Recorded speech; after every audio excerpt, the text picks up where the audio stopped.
Assalamualaikum warahmatullahi wabarakatuh.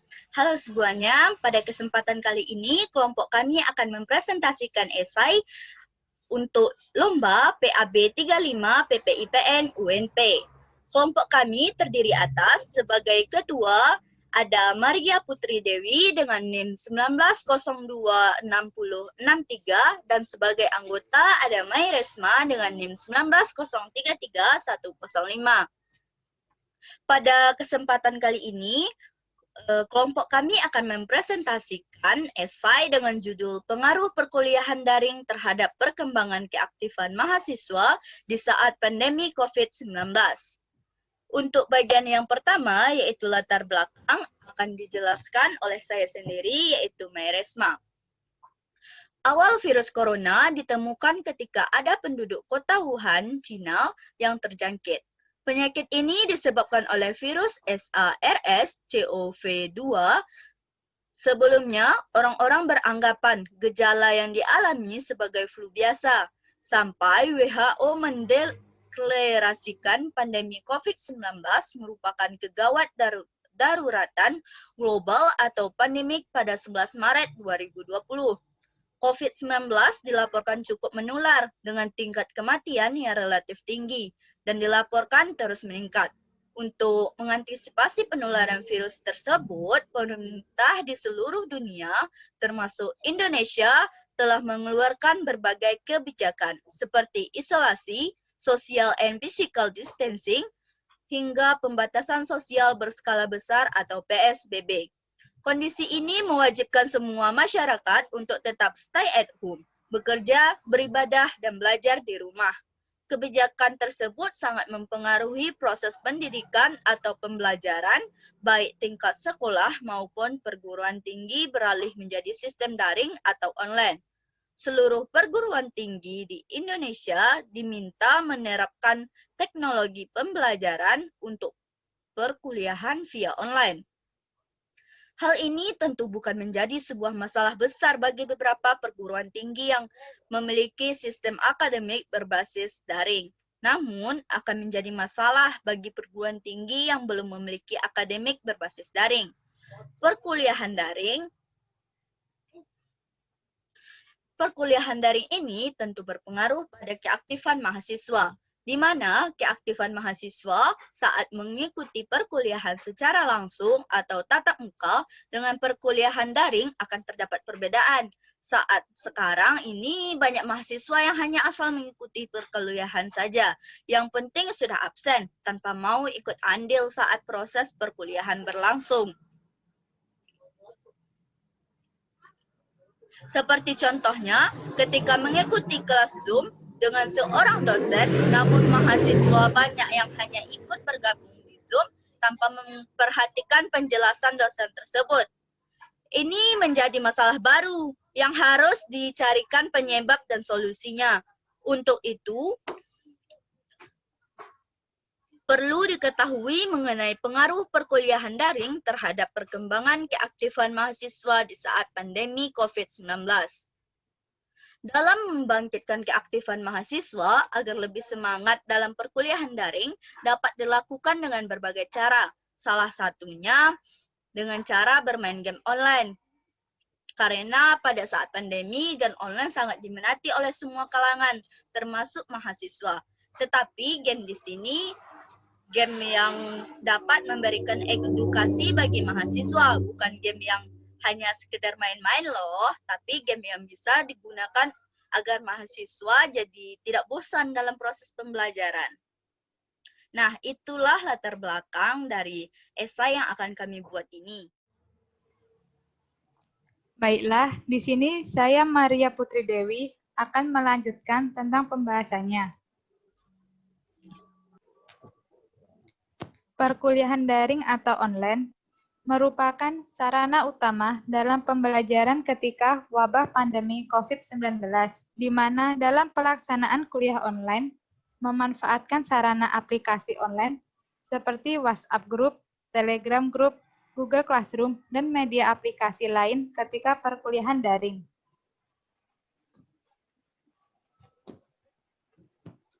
Di sini kami mendapatkan data dari survei yang kami lakukan, di mana aplikasi yang digunakan mahasiswa selama perkuliahan daring. Data menyebutkan 42,9% mahasiswa menggunakan e-learning dalam pelaksanaan perkuliahan daring. Kemudian 28,6% mahasiswa menggunakan Zoom dalam pelaksanaan perkuliahan daring. Dengan menggunakan aplikasi Zoom ini, mahasiswa dan dosen dapat bertatap muka secara virtual. Dan untuk 14,3% mahasiswa menggunakan Google Meet.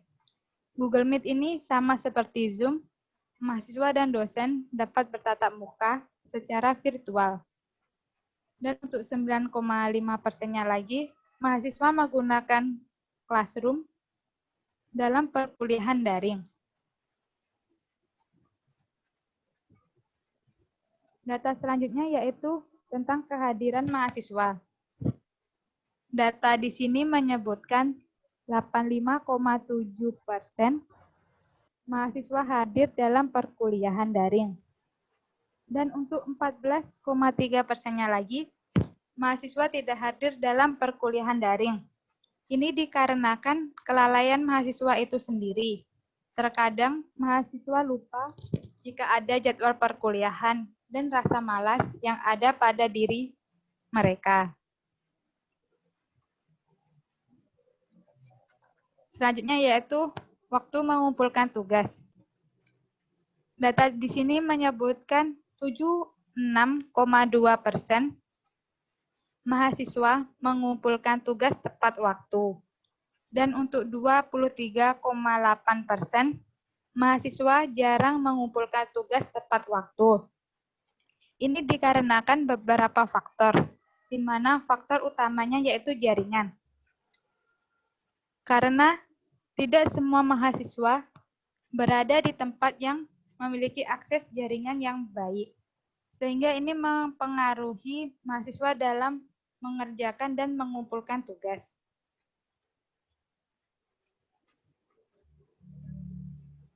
Selanjutnya yaitu pemahaman mahasiswa terhadap penjelasan dosen. Di sini data yang kami dapatkan, 57,1% mahasiswa menyatakan bahwa mereka tidak paham dengan penjelasan yang diberikan oleh dosen. Ini dikarenakan terkadang dosen memberikan penjelasan atau materi secara monoton, sehingga mahasiswa menjadi malas dalam memahami penjelasan dosen tersebut. Dan faktor kedua yaitu jaringan. Karena kurang baiknya jaringan, sehingga penjelasan yang diberikan dosen kurang diterima baik oleh mahasiswa. Dan untuk 42,9%-nya lagi, mahasiswa sudah paham dengan penjelasan yang diberikan oleh dosen.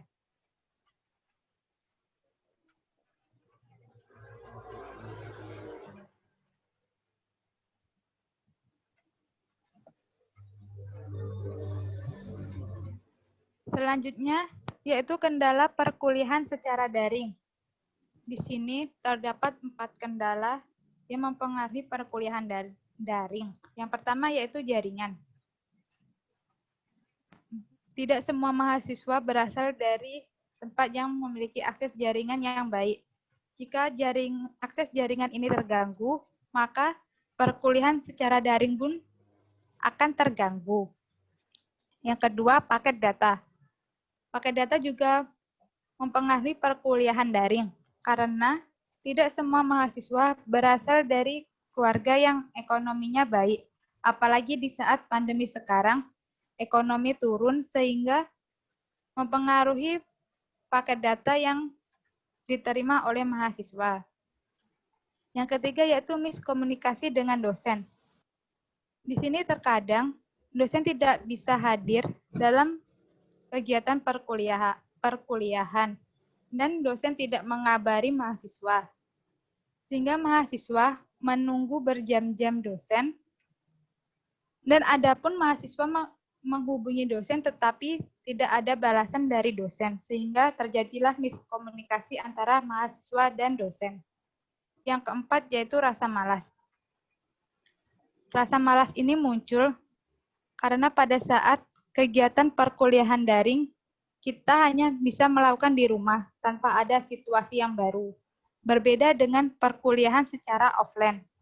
Kita dapat bertemu dengan teman-teman di kampus, ataupun bisa mencari suasana baru yang ada di kampus.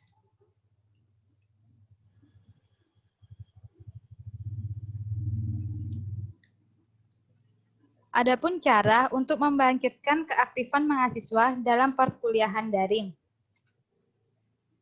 Di sini kita dapat bermain game online, tapi tidak hanya bermain game, melainkan memiliki edukasinya.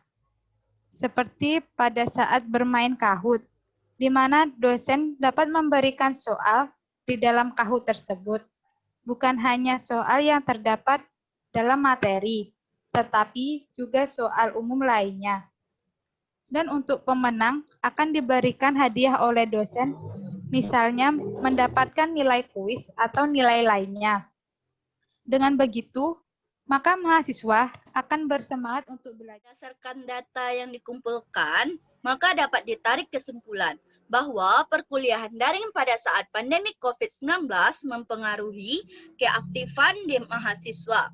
Perkuliahan daring dilaksanakan menggunakan beberapa aplikasi, di antaranya yaitu Zoom, e-learning, Classroom, Google Meet, dan yang lainnya, di mana perkuliahan daring kurang diterima oleh mahasiswa. Ini disebabkan karena jaringan internet yang kurang memadai, penjelasan dosen yang kurang dipahami, yang mengakibatkan mahasiswa tidak paham dengan materi yang diberikan.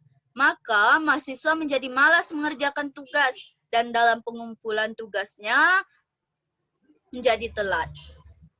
Kemudian mahasiswa menjadi malas mengikuti perkuliahan daring, sehingga banyak mahasiswa yang tidak hadir dalam perkuliahan baik secara sengaja maupun tidak sengaja. Ketersediaan kuota internet yang sudah diberikan oleh pemerintah juga tidak selaras dengan adanya dukungan keluarga kepada mahasiswa untuk selalu mengikuti perkuliahan daring. Nah, dalam membangkitkan semangat dan keaktifan mahasiswa dapat dilakukan dengan cara bermain game online yang memiliki edukasi bagi mahasiswa seperti Kahoot. Baiklah, sekianlah presentasi dari kelompok kami mengenai esai kali ini, yaitu esai dengan judul Pengaruh Perkuliahan Daring Terhadap Perkembangan Keaktifan Mahasiswa di Saat Pandemi COVID-19. Kami ucapkan terima kasih atas perhatiannya. Sampai berjumpa di kesempatan lainnya. Assalamualaikum warahmatullahi wabarakatuh.